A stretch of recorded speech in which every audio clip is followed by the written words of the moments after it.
একদিকে নবান্ন অভিযান চলছে, অন্যদিকে তিলোত্তমা মঞ্চের ডাকে চলছে কালীঘাট চলো অভিযান।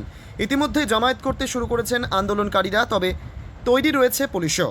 3টি ব্যারিকেড তৈরি করা হয়েছে, সামনে রয়েছে মহিলা পুলিশ, প্রস্তুত রয়েছে র্যাফ ও জলকামান। এদিন হাজরা মোড়ে বিকেল 4টে নাগাদ ধীরে ধীরে আসতে শুরু করেন নাগরিক সমাজের অনেকে। আন্দোলনকারীরা স্লোগানিং, শাউটিং শুরু করে।